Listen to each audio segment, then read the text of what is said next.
Day 40 of 100. Most owners have been paying for marketing for years and couldn't tell you which dollar actually brings in a customer. And that's not a marketing problem, that's a measurement problem. And you can't improve what you can't see. And most owners have never really even looked. They check one number, maybe two, total spend and total leads. And they feel good or bad about it, depending on how it looks. But the total hides everything. The number that matters is actually in the breakdown. Which campaign, which keyword, and which dollar buys a customer, and which one is just buying noise. The total just tells you that you are spending money, while the breakdown tells you what to do with that money. My day started in front of the camera and I filmed this week's documentation video, a YouTube video, and a module for the growth area course in the free community. Filming is the input the whole system engine runs on. And when I don't film, everything downstream stalls. Sometimes that just has to come first. Then I went deep into client work, and this is where the bulk of the day went.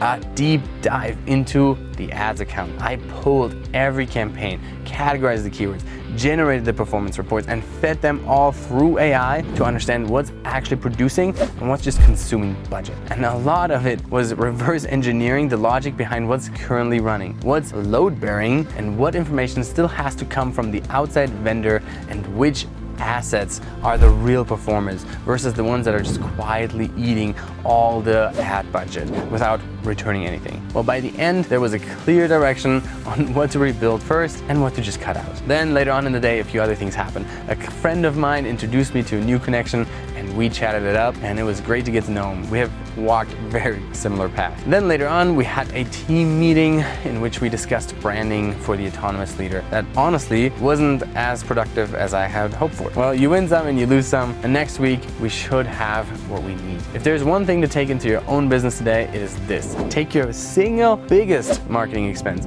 and ask which specific part of it produced a paying customer. And if you can't answer that, you don't have a marketing problem, you have a measurement problem. And you need to fix that. You need to understand the breakdowns. You need to dive into that. Most small business owners are proud of what they built, and they're trapped by how it runs. And the only person who can change that is the owner. But not when every decision still runs through them. The autonomous leader provides the systems that free the owner and helps them grow the company past its current level. Tomorrow, I map a company's core processes end to end and run them through one filter. Follow along to see me build the autonomous leader.